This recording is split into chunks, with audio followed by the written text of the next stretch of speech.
بسم اللہ الرحمن الرحیم عن ابی امامہ رضی اللہ تعالیٰ عنہ قال قال رسول اللہ صلی اللہ علیہ وسلم من مسح راس یتیم لم یمسحه الا للہ كان له بكل شعرة مرت علیہا یدوه حسنات۔ حضرت ابو امامہ رضی اللہ تعالیٰ عنہ فرماتے ہیں کہ جناب نبی کریم صلی اللہ علیہ وسلم نے ارشاد فرمایا کہ کسی یتیم کے سر کے اوپر ہاتھ رکھنے کی وجہ سے ہاتھ کے نیچے جتنے بال آئیں گے اللہ تعالیٰ کی ذات اتنی نیکیاں عطا فرمائیں گے۔ یتیم اور بے سہارا لوگوں کا آسرا بننا اور ان کی مدد کرنا اسلام کے اندر اس کا بہت زیادہ حکم آیا ہے۔ جناب نبی کریم صلی اللہ علیہ وسلم نے ایک اور حدیث کے اندر ارشاد فرمایا کہ مسلمانوں کے گھروں میں سے سب سے بہتر گھر وہ ہے کہ جس گھر میں کسی یتیم کو کھانا یا پینا دیا جاتا ہو۔ جس وقت اس یتیم کو کھانا یا پینا دیں گے تو اللہ تعالیٰ کی ذات اس شخص کو ضرور جنت کے اندر داخل فرمائیں گے، اور جنت کے اندر اس کو داخل کروانے کے اندر کوئی چیز بھی رکاوٹ نہیں بنے گی سوائے کہ یہ آدمی شرک نہ کرتا ہو۔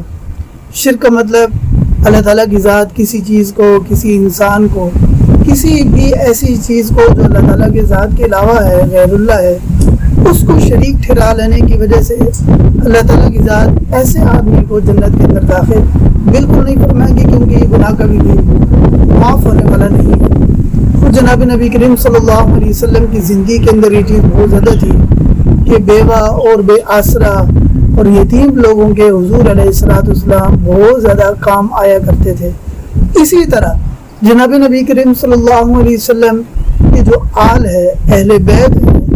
ان کے اندر بھی یہ چیز بہت زیادہ اہتمام کے ساتھ پائی جاتی تھی۔ ایک بار حضرت علی رضی اللہ تعالیٰ عنہ نے روزہ رکھا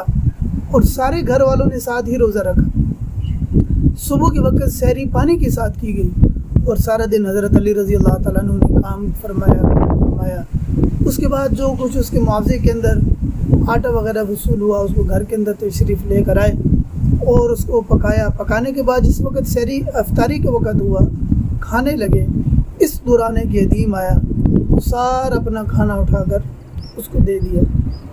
تو اللہ تعالیٰ کی ذات نے اس صفت کے اندر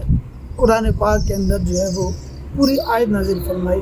کہ اللہ تعالیٰ کی ذات کی رضا کے لیے یتیم کے ساتھ جو حسن سلوک کر رہے ہیں، وہ اپنی ادارے کو، این جی اوز کو یا اپنی ویلفیئر کو گروتھ کرنے کے لیے، اس کی پروموشن کے لیے نہیں کر رہے،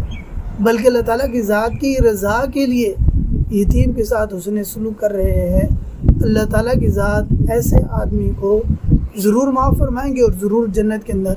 داخل فرمائیں گے، اور اللہ تعالیٰ کی ذات اس سے راضی ہو جائیں گے۔ اللہ تعالیٰ کی ذات ہم اپنے آبادیوں کے اندر، اپنے رشتہ داروں کے اندر، اپنے محلوں کے اندر، علاقوں کے اندر یتیموں کے ساتھ حسن سلوک کرنے کا اور ان کو خاص طور پر پیار محبت سے اور ان کے ساتھ دل رحمی کے ساتھ، دل جوئی کے ساتھ پیش آنے کی توفیق نصیب فرمائے، کیونکہ جو آدمی یتیم کے ساتھ حسن سلوک کرے گا اللہ تعالیٰ کی ذات اس کو ضرور جنت کے اندر داخل فرمائیں گے۔ اللہ تعالیٰ کی ذات ہمیں یتامہ کی قدر کرنے کی توفیق نصیب فرمائے۔ السلام علیکم ورحمۃ اللہ وبرکاتہ۔